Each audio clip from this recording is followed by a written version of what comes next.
예수 그리스도의 증인된 삶을 살아갈 수 있는 우리 되어질 수 있도록 인도하여 주옵소서. 예수 그리스도 이름으로 기도합니다. 아멘. 아멘. 새벽부터 눈이 쭉 내렸습니다. 새벽에 교회 나오기 전부터 쌀이 눈이 계속 내렸고, 쌀이 눈이 작은 눈이 아니라 막 내리는 눈이었어요. 그리고 또 새벽 예배 이후에도 눈이 내리게 되면 한방눈으로 바뀌고, 그리고 다시 또 눈이 계속 바뀌면서 내렸는데 그치지 않고 천천히 내려도 계속 내리더라고요. 굉장히 많은 눈이 내렸습니다. 우리 10년 가운데 하늘로부터 내려오는 하나님의 은혜의 역사가 계속 쏟아지길 주의 이름으로 축원합니다. 눈이 쉬지 않고 내린 저 하나님의 은혜가 2023년도에는 여러분의 10년 가운데 넘치길 다시 한번 주의 이름으로 축원합니다.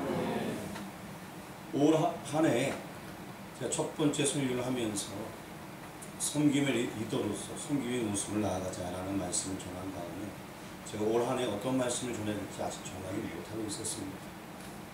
굉장히 고민하다가 섬김의 모습이 어떤 모습일까 그런 생각을 많이 해봤습니다.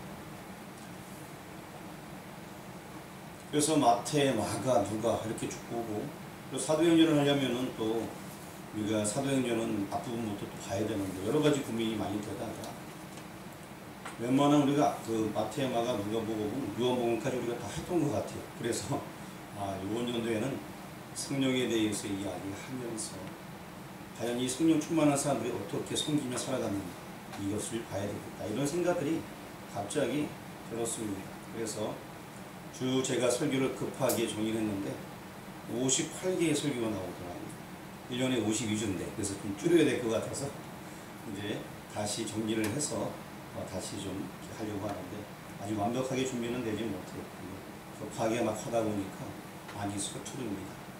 어쨌든 오늘은 우리가 다 아는 말씀을 가지고서 증인한 제목을 가지고 함께 은혜를 나누고자 합니다.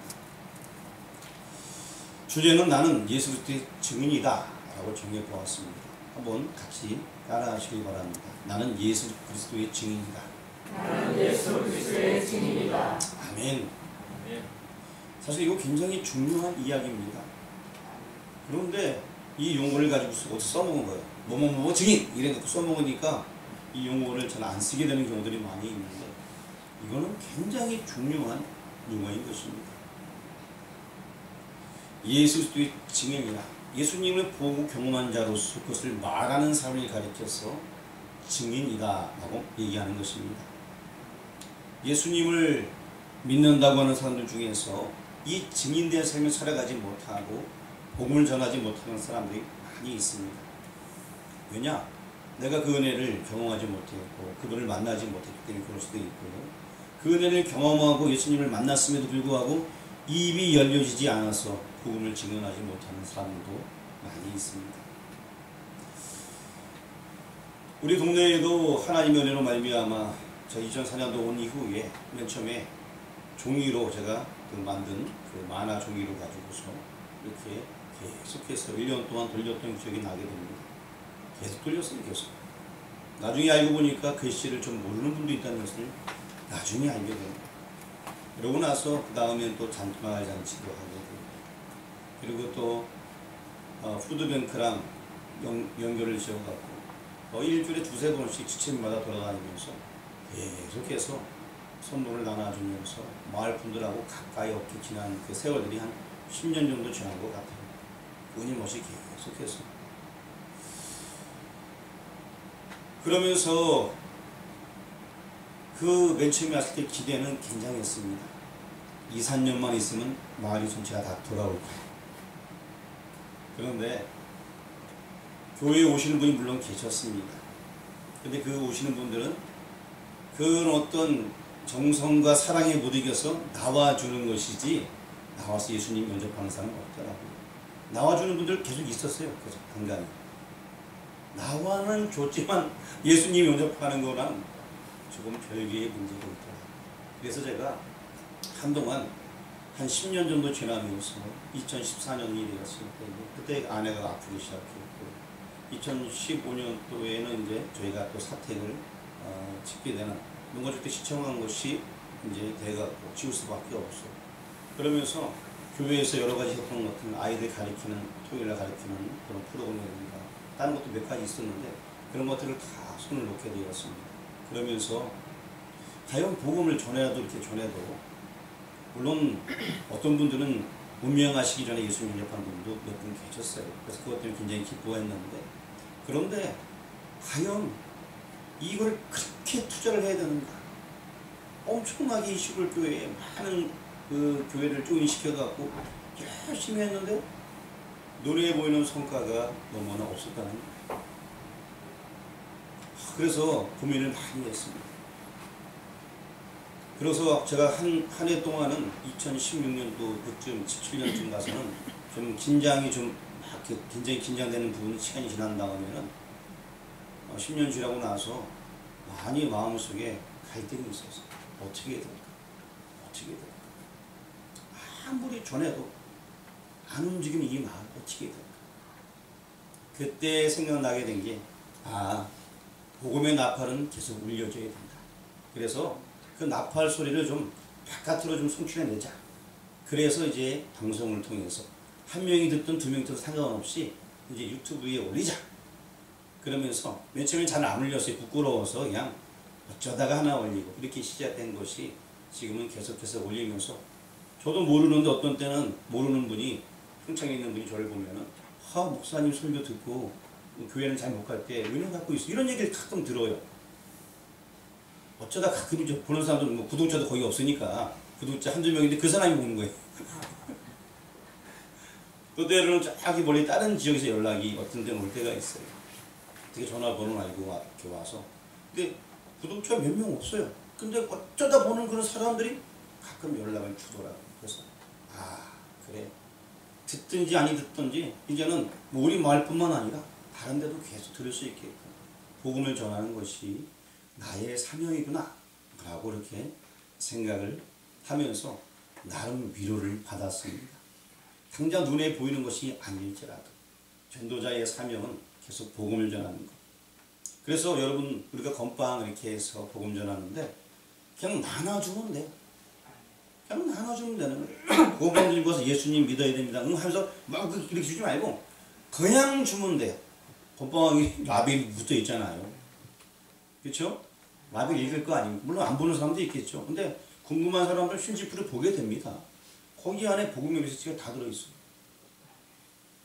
건빵 나눠주기 조금 불편하면은 여러분 봉다리 제가 교회도 많이 갔다 봉다리에다가 건빵 하나 넣고 음료수 하나 넣어서 같이 이렇게 좀 약소가 됐고 건빵 2개 넣고 그리고 저기 뒤에 전도지가 많아요. 우리 교회에 스티커 붙인 것뿐만 아니라 전도지가 10가지나 있어요.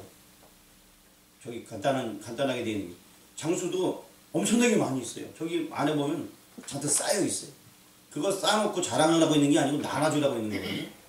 그러니까 같이 여러분들이 가서 건빵은 교회에 있으니까 여러분이 또 뭐 집에 맛있는 거 있으면 뭐 하나 더 놓고 전도지에 놓고 해서 그냥 보는 사람들 일하는 분들 쓰고 하시는 분들 나눠주면 돼요. 여러분이 어디 있던 간에 뭐 우리 교회 안 나와도 괜찮아요. 우리 교회에 모셔온다고 생각하니까 힘든 거지 누구에게나 자 부산에 가서도 건빵 나눠주고 서울에 가서도 나눠주고 만나는 사람한테 그냥 나눠주면 그 안에 복음이 있는 거예요. 우리나라 전체에 계속 복음이 증거되어진다. 그럼 우리도 역시 우리 지역에 누군가 또 복음 전해주는 사람이 있겠죠. 다른 사람들 지나가는 사람들이.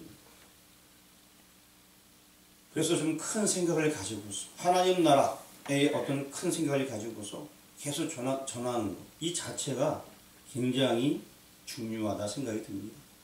그냥 예수님의 그 십자가와 부활 이 사건을 전하는 것. 그런데 말이 무겁고 힘들면 건빵만 그냥 나눠주면 되는 거예요. 어려워할 필요 없습니다. 먹는 거 주는데 뭐 싫어하는 분도 있겠지만 별로 없단 말이죠. 먹는 거 주니까 그냥 나눠주면 돼요. 나눠주면. 건빵은 항상 귀에 비치되어 있습니다. 여기 안에 잔뜩 있어요. 예수님께서 오늘 본문 말씀에 보니까 유언과 같은 말씀을 해주셨습니다. 8절 말씀에 나와 있는데 어쩌면 이 증인된 삶을 살라라고 말씀하시고 있습니다. 여러분 총개구리 얘기 알고 있죠? 계속 부모님 얘기 너무나 안 들어 맨날 반대로 행하니까 내 무덤을 저기 양지 바른 곳 산에다 묻어줘야 해야 되는데 어디다 묻으라고 그러죠? 개울가에 묻으라고. 근데 이 마지막 유언이니까 천개구리 그거 하나 들어줘갖고 계속 뭐 개불개불 비만 오면 문다 그러잖아요. 자, 어쨌든 이 유언만큼은 그래도 굉장히 부르짖으라 할지라도 들어주려고 한다는 것입니다. 근데 오늘 예수님의 그 유언, 마태복음에도 나와 있는데 마태복음 28장 앞에 적어놨습니다. 한번 읽어보겠습니다. 예수께서 나와 말씀하시되 하늘과 땅의 모든 것을 내게 주셨으니 19절. 그러므로 너희는 가서 모든 민족을 제자로 삼아 아버지와 아들과 성령의 이름으로 세례를 베풀고 20절. 내가 너희에게 분부한 모든 것을 가르쳐 지키게 하라. 그리하다 내가 세상 끝날까지 너희와 항상 함께 있으리라 하시니라. 뭐 대의명령, 전도명령, 또 증인이다. 이런 메시지를 계속해서 이 마태복음에서 우리에게 주고 있는 것입니다. 예수님은 우리가 주님의 죽음과 부활의 증인이 되는 것을 원하고 또 원하셨습니다. 그것이 유언과도 같은 말씀이에요. 그렇다면 예수 그리스도의 복음의 증인으로서 살기 위한 조건, 내가 정말 예수님을 믿는 사람이라면 내가 그 증인으로 살기 위한 조건이 무엇이 있을까? 아주 간단합니다. 성령의 권능을 의지해야 됩니다. 우리 본문 1장 8절 말씀도 앞에 적어놨는데 한번 같이 읽어보도록 하겠습니다. 오직 성령이 너희에게 임하시면 너희가 권능을 받고 예루살렘과 온 유대와 사마리아와 땅끝까지 이르러 내 증인이 되리라 하시니라. 아멘. 그래서 이제 첫 번째로는 성령의 권능을 의지하라 라고 얘기하고 있습니다. 지난 부흥회 때도 성령 충만에 대해서 우리가 이야기를 들었습니다. 그렇습니다. 우리 모두가 성령을 받았습니다. 그럼에도 불구하고 성령의 능력이 나타나지 않는 경우가 있어요. 왜 그러냐면 내가 죄를 지었거나 즉 마음이 편치 아니했을 때, 성령 충만하지 아니한 것은 다른 것이 아니라 전적으로 예수님을 의지하지 못하는 상태가 되었을 때에 성령 충만하지 못하는 것입니다. 그래서 우리는 늘 성령 충만한 모습으로 살아가면서 증인의 역할을 감당할 수 있어야 될 것입니다.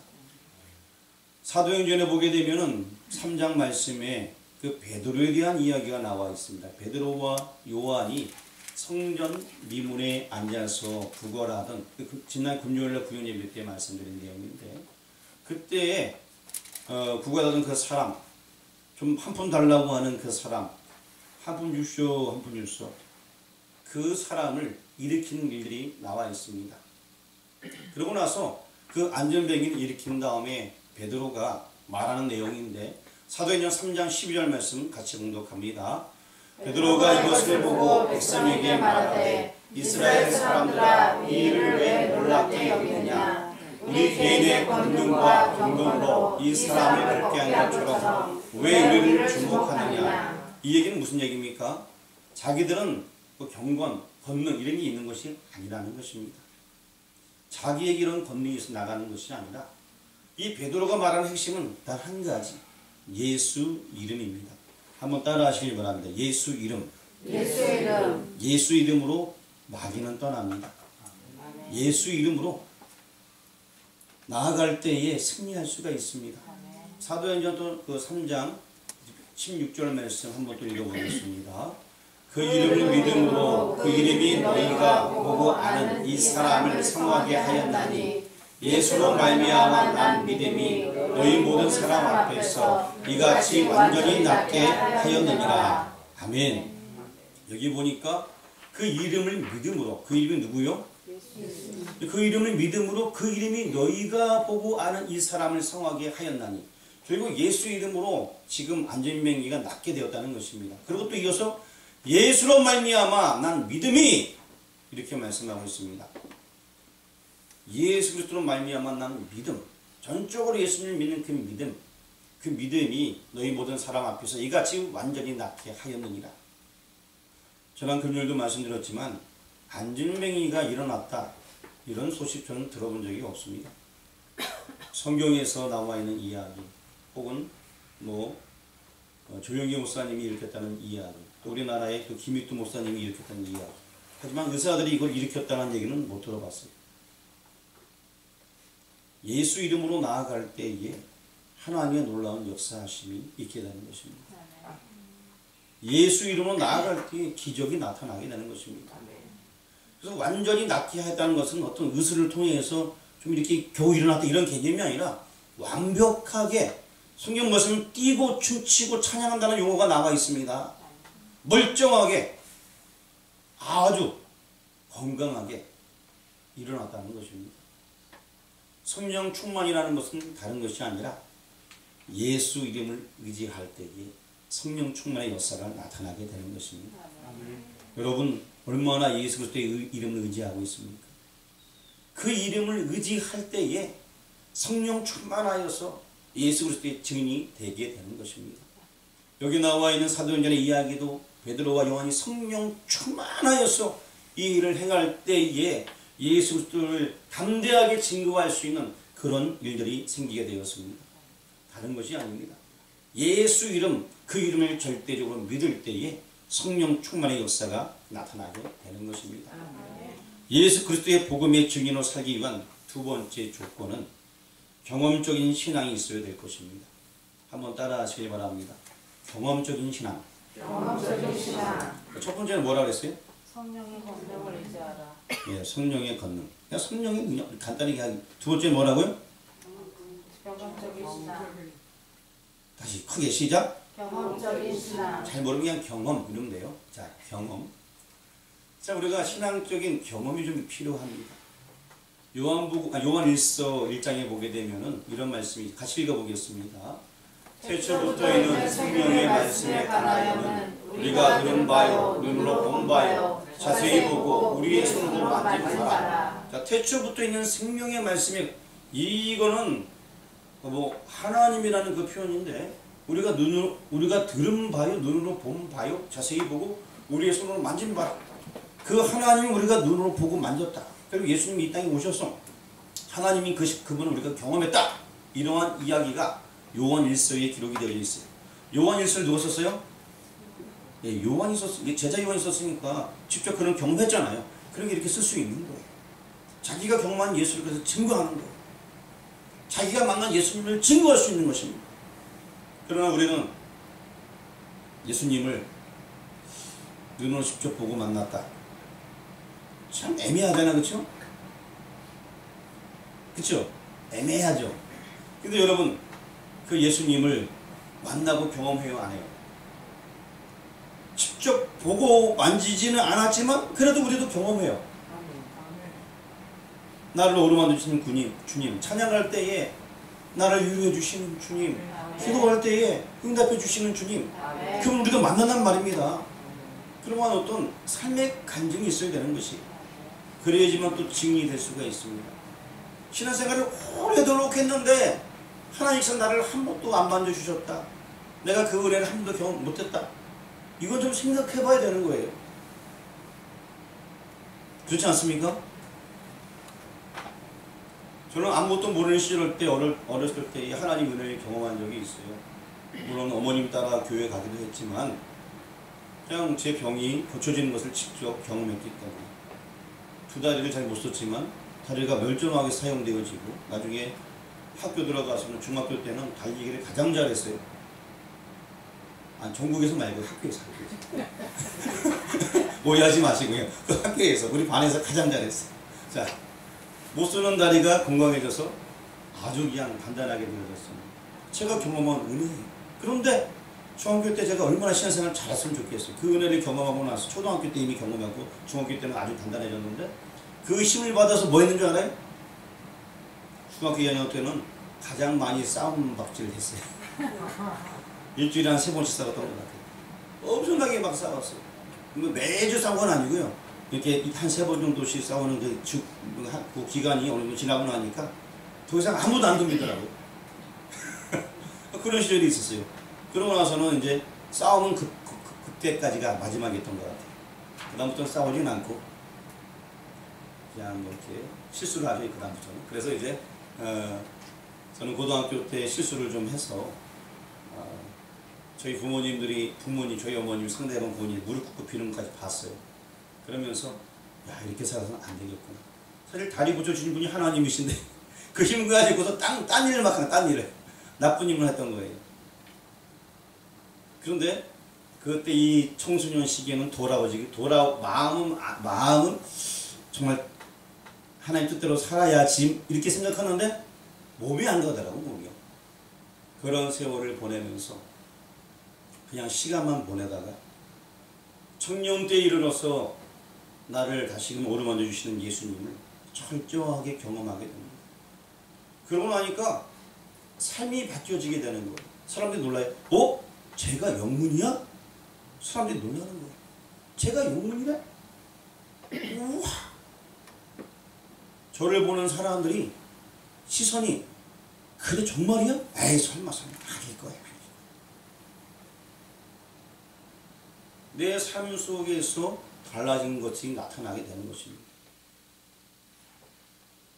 그리고 그 은혜가 충만하니까 그냥 제가 몇 번 얘기 북 메고 배가 아픈 거에 딱 올려 붙이고 손을 치면서 노래 부르면서 예수님 찬양 부르면서 길거리에 막 돌아다니는데 사람들이 막 교회에 막 출석을 막 하는 거예요. 교회에서 개척한 교회 파송 잠깐 받았는데 교회가 막 부흥하는 거예요. 막 따라오고 학생들이 없으니 학생 성가대가 막 생기고 이런 삶의 변화 속에서 하나님께서 역사하더라고요. 내가 변하니까 그냥 복음이 저절로 증거가 되는 거예요. 특별히 다른 거 안 해도 내 삶을 통하여서 다른 사람들이 주께로 돌아오더라고요. 저는 그렇게 북치고 돌아다니고 그래서 따라온 그때 학생들이 나중에 청년이 저는 누군지도 모르는데 언젠가는 만나갖고 아이고 전도사님 제가 그때 솔직히 원래는 박 선생이라고 불렀어요. 전도사도 아니었어요. 근데 이제 어떤 분 제가 전도사 됐다는 얘기를 나중에 아니고 그때 목사였는데 이미 전도사 얘기만 듣고 전도사님 예전에 제가 그래요. 전 모르겠더라고요. 누군지도요. 이런 사람들이 막 생겨나는 거예요. 우리의 경험이 있어야 됩니다. 내가 예수님 개인적으로 만난 경험. 여러분 각자 아마 있을 거예요. 예수님 만났는데 생활이 옛날이나 오늘이나 똑같으면 어떻게 해요? 옛날에도 맨날 싸웠는데 예수님 믿고도 맨날 싸우면 교회는 다니는데 맨날 싸워봐요. 그게 뭐가 되겠어요? 우리는 신앙적인 경험이 있고 그리고 삶이 변화될 때에 저절로 복음이 증거되게 되는 거예요. 저절로. 정말 여러분 예수님 마음속에 계시다면 예수님 주신 마음 먹고 살아가는 그 자체가 다른 사람이 볼 때 저 사람이 변화받았네? 새 사람이네? 그 자체가 복음 증거가 되는 것입니다. 여러분이 이런 경험이 있어야지만 또 새롭게 살아갈 수가 있는 것입니다.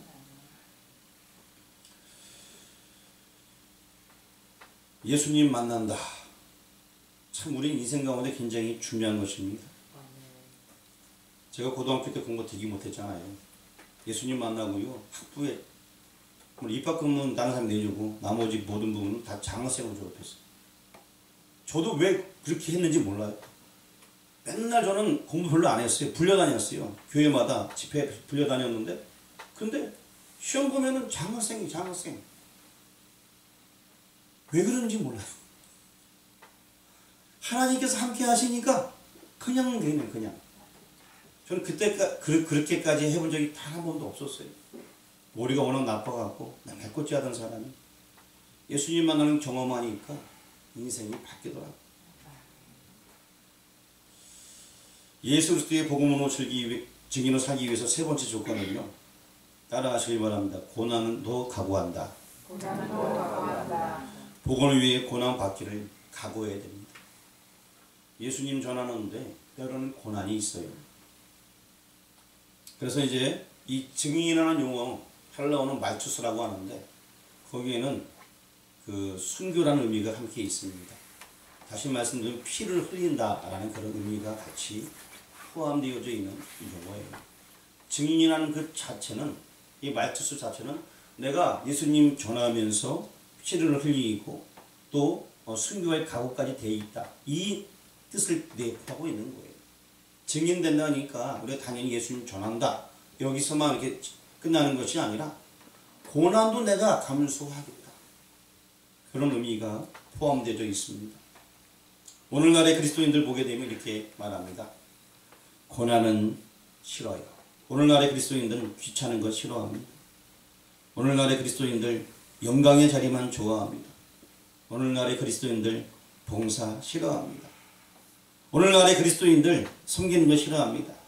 오늘날의 미산교회 성도들 자기 이름만 높이려 합니다.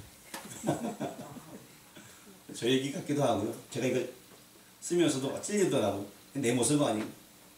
고난은 받으라 얘기하면서 나는 고난 안 하려고 해. 고난 안 받으려고 해.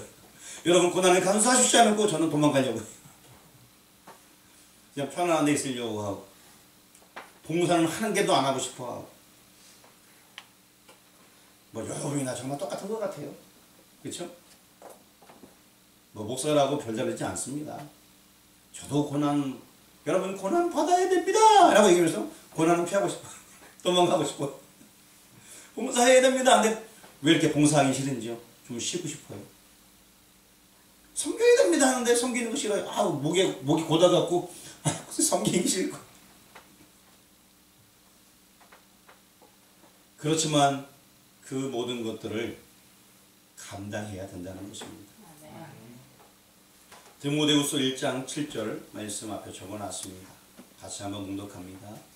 하나님 우리에게 주신 것은 두려워하는 마음이 아니요 오직 능력과 사랑과 절제하는 마음이니. 자, 그 다음에 8절 말씀 읽어보겠습니다.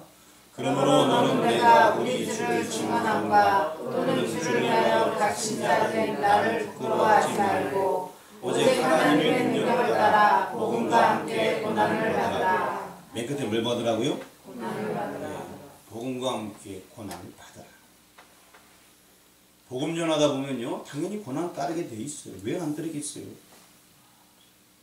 그런데 그 고난이 예수님과 함께하는 고난이기 때문에 참된 기쁨과 은혜가 그 가운데 함께 있습니다. 어쩌면 육체적으로 고난이 있고 힘듦이 있을지라도 하나님께서 함께 해주시기 때문에 행복하고 즐겁고 기쁨이 넘쳐나게 되는 것입니다. 또 예수 그리스도의 복음의 증인을 살기 위해 네 번째 조건은 예수 재림에 대한 확실한 소망과 기대가 있어야 됩니다. 자, 네 번째는 이 재림에 대한 소망인 것입니다. 예수님은 다시 오신다. 이런 확신이 우리 가운데 있어야 될 것입니다. 우리 본문 말씀 8절 말씀 읽어보겠습니다. 그러므로 너는 너희가 우리 주를 증언함과 또는 주를 위하여. 잠시 본문 말씀이니까 여기 말고 사도행전 1장 8절이요. 같이 공독합니다. 오직 성령이 너희에게 임하시면 너희가 권능을 받고 예루살렘과 온 유대와 사마리아와 땅끝까지 이르러 내 증인이 되리라 하시니라. 아멘. 성령이 너희에게 임하시며 하면서 증인이 되라 라고 말씀을 해주셨습니다. 그런 연후에 어떤 일이 일어나냐면 9절 말씀에 보니까 눈으로만 한번 읽어보시기 바랍니다. 이 말씀을 8절 말씀을 하신 다음에 그러고서 이제 사람들이 보는데 하늘로 올려가는 그 모습, 그 구름이 그를 가리겨 보이지 않게 하더라. 이건 굉장한 사건인 것입니다. 눈앞에서 그런 일이 펼쳐지게 되었어요.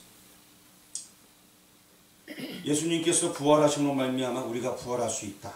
이런 확신이 생겼고요. 예수님께서 승천함으로 말미암아 우리가 갈 나라가 있구나. 이런 확신들이 다 생기게 되는 것입니다. 눈은 다 보지 않았습니다. 분명히 많은 사람들이 이것을 보았습니다. 그리고 놀라지 않을 수가 없었습니다. 그리고 그 이후에는 어떤 일이 있었을까요? 사실 이 8절 말씀을 유언으로 남기신 다음에 하늘로 올리셨습니다. 그리고 또한 제자들에게 복음 전할 수 있는 동기를 확실하게 부여해 주신 그런 것이었습니다. 왜냐하면 8절 말씀에 분명히 증인이 되라 말씀하셨어요. 그리고 지금 하늘로 올리셨습니다.